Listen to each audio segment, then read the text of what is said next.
As she was about to bring down her basket of fruits, her feet slipped from under her, and before she could catch herself, she was falling, crashing to the cold marble floor. Her fruits scattered all over the room. "My fruits!" she shouted. Laughter erupted around her. The voices of mockery filled the room. "So slow," someone said. "Maybe she needs a walking stick."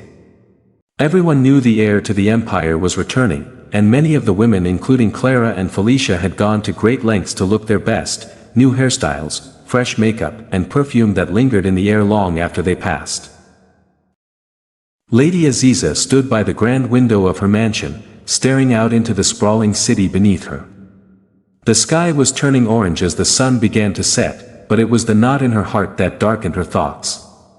Her son, Jamil, was returning soon to take over the family business, an empire built from the ground up by her husband.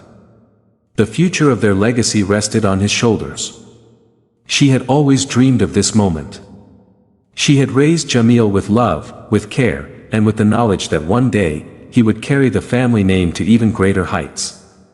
But there was one thing that worried her more than anything else. Who would her son marry? She had seen it all too many times before, women flocking to men of wealth. Chasing after the money, the power, the status. It was like a game to them, and they didn't care who got hurt in the process. But Jamil wasn't just any man, he was her son. And she knew that somewhere in the world, there was a woman who would love him for the right reasons, a woman who would appreciate him for who he was, not what he had. Lady Aziza closed her eyes, a tear slipping down her cheek. She didn't want her son to be trapped by false love, by people who would pretend to care for him just to get closer to his wealth. No, she had to be sure. She had to find a woman who would see Jamil's heart and not just the life of luxury that came with being his wife. She smiled softly as a thought came to her. Her plan was simple. But would it work? She would disguise herself, become someone they would never expect. She would go to her husband's office, among his employees, and observe the women there. In her disguise, she would see who truly cared about people for who they were. She would see if any of them were worthy of her son. The next morning, Lady Aziza disguised herself as an ordinary fruit seller. She dressed in simplest clothes she could find. She wore a faded blouse that had seen better days and a headscarf that hung loosely over her hair. Her shoes were simple rubber slippers, the kind that didn't attract any attention. She didn't want anyone to recognize her. She wasn't Lady Aziza now, she was just another woman in the street hustling for her daily bread. As she entered the company's grand office building carrying a basket of fruits on her head, the sounds of chatter filled the air. People moved about, busy with their work. But as soon as she stepped into the room, everything went silent. It was as though the very air had shifted. The women in the room looked at her, their eyes wide with surprise, and then the laughter started. "Who let this old woman in here?" One of the women sneered, her voice full of mockery.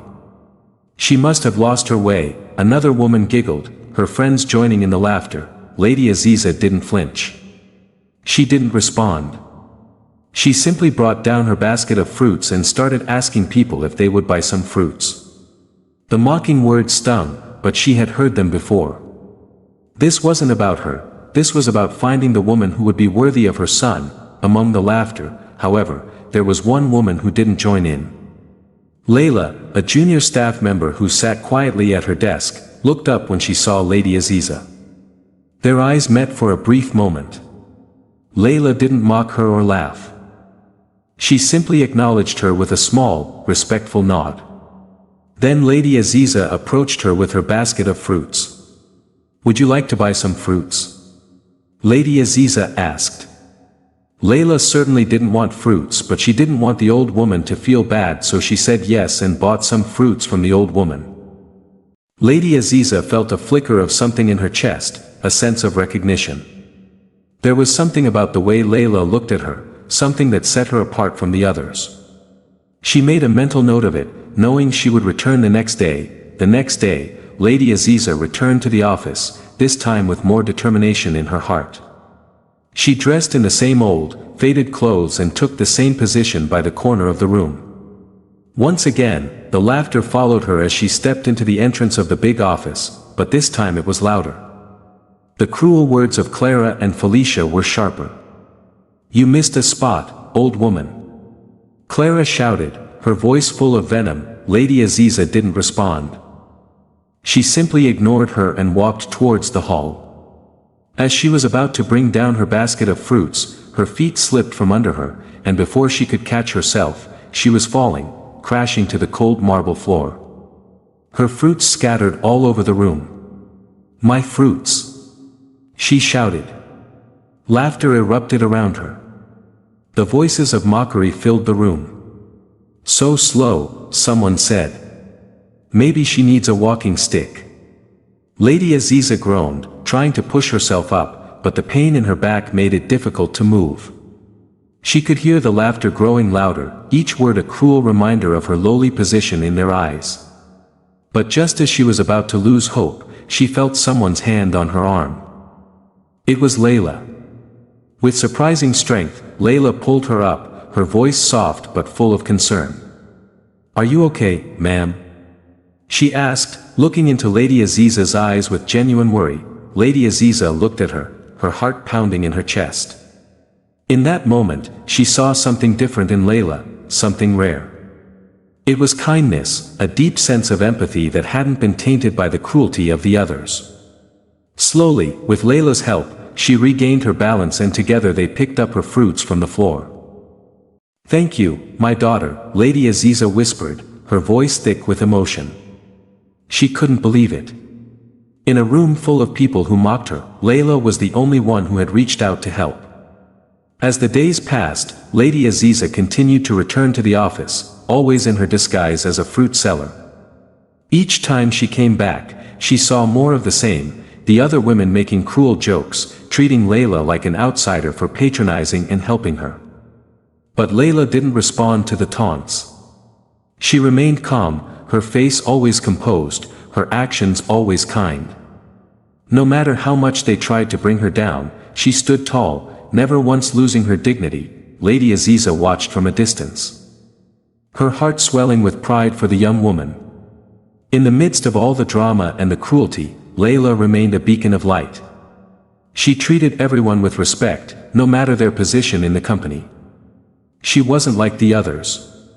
She wasn't interested in wealth or status, she was interested in people. One afternoon, as Lady Aziza wiped the sweat from her brow while attending to a customer at the entrance of the office building, she overheard another conversation between Clara and Felicia. "Can you believe how she acts?" Clara sneered, her voice dripping with disgust. "Like she's better than us. It's almost like she thinks she's too good for this place." Felicia laughed, but Lady Aziza noticed something. Layla wasn't part of their conversation. She wasn't even looking at them. She was too busy with her work, her focus steady and unwavering. Lady Aziza felt a sense of deep respect for her. This woman, this young girl, had a strength that Lady Aziza couldn't ignore. And more than that, she had the heart of someone who would love Jamil for the right reasons, but still she needed to be certain of what her mind is telling her about Layla. Lady Aziza had been watching Layla for days now. The young woman's grace and dignity had become a comfort to Lady Aziza's heart, but she still wasn't sure. Was Layla truly someone who could love her son for the right reasons? Or was she just another woman who would see Jamil as a prize to be won, someone to take advantage of? Lady Aziza decided to give her a final test. It would be the hardest one yet, and she knew that Layla's true nature would be revealed by how she responded. The next day, she sat alone, weeping quietly in a corner in front of the office building as workers began to file out at closing time. People passed by, barely casting her a glance. No one stopped. No one asked what was wrong. They walked on, indifferent to her pain. Clara and Felicia strolled past and, spotting her, paused with mocking smiles. "This dirty old woman again," Clara muttered to Felicia, rolling her eyes. Felicia sneered. "Take your smelly self out of here and go find something better to do with your dirty life." Lady Aziza looked up, her eyes pleading. "My daughters, please help me. I haven't made any sales today." I don't have any money to buy food for tonight. Please. But the girls only laughed cruelly. Why should we help a stinking beggar like you? Clara snapped. Go to the streets and find people like you to help you. Their laughter echoed as they turned to walk away, leaving her humiliated and broken. But Lady Aziza didn't let their harsh words crush her spirit. Their attention was never what she needed. The act had been prepared for Layla. Moments later, the large office doors swung open, and Layla stepped out. Her eyes immediately caught sight of Clara and Felicia jeering at the old woman. Disgusted, she rushed toward them. Sensing her presence, the two girls quickly walked off in the opposite direction, avoiding confrontation. Good evening, Mama, Layla said softly, kneeling beside the woman. Her voice was gentle, sincere. What happened? Why are you sitting here crying? Lady Aziza chuckled weakly, brushing away tears. My daughter, I didn't sell anything today. I don't have a kobo to buy food. I'm hungry. Oh no, Mama. I'm so sorry. Why didn't you come to me? Layla helped her gently to her feet. It's okay, Mama. Wipe your tears. Everything will be fine. Just wait for me here, I'll go use the ATM and be right back. She rushed to a nearby ATM, withdrew some money, and quickly returned. Come, Mama, let's go to that restaurant across the street and get something to eat. Together, they walked to the restaurant. Layla bought food for them both, and they sat and ate at the same table. She watched the young woman closely, confused and deeply touched. Could it be that Layla had recognized her? Was she pretending all this while? My daughter, Lady Aziza said carefully, why are you doing all this for me? Do you know who I am? Layla smiled, her eyes warm. No, Mama. I don't know you. But you remind me of my own mother back in the village. Besides, you don't need to know someone before you can help them. She paused, then added, actually, I'm new here. I got this job 2 months ago. I've been living in the village with my mom since I graduated from school. Lady Aziza was overwhelmed. Her heart swelled with emotion. She could hardly hold back her tears. That's so kind of you, my daughter, she whispered, her voice trembling. God bless you. May heaven reward you. After they finished eating, Layla pressed some money into the old woman's hand. Use this for tomorrow's meals, Mama. And please, take tomorrow off and get some rest. The kindness Layla showed her made Lady Aziza feel something deep in her soul, a warmth that confirmed her suspicions. This was the kind of woman she had been searching for. Not one who would mock others for their situation, but one who would find joy in the simple things and offer kindness without asking for anything in return. Lady Aziza was overcome with emotion. She knew now that Layla was the one. There was no doubt left in her mind. The woman who had passed every test, who had shown her kindness, respect, and strength in the face of cruelty, this was the woman who would be perfect for her son. A few weeks later, the day Lady Aziza had been waiting for finally arrived. Her son, Jamil, was coming home. The anticipation in her heart was unlike anything she had felt before, equal parts pride, nerves, and excitement. He had spent years abroad, studying and working hard to prepare himself for this very moment, the moment he would step into his father's shoes and carry on the family legacy. The office was abuzz with rumors and whispers that morning. Everyone knew the heir to the empire was returning, and many of the women including Clara and Felicia had gone to great lengths to look their best, new hairstyles, fresh makeup, and perfume that lingered in the air long after they passed. And then, just before noon, the doors opened, and there he was. Jamil entered with a quiet, assured presence. Tall, well-built, dressed in a purple-colored suit, his confidence filled the room. But unlike the expectations that buzzed around him, he didn't strut or boast. He simply smiled and greeted the staff politely.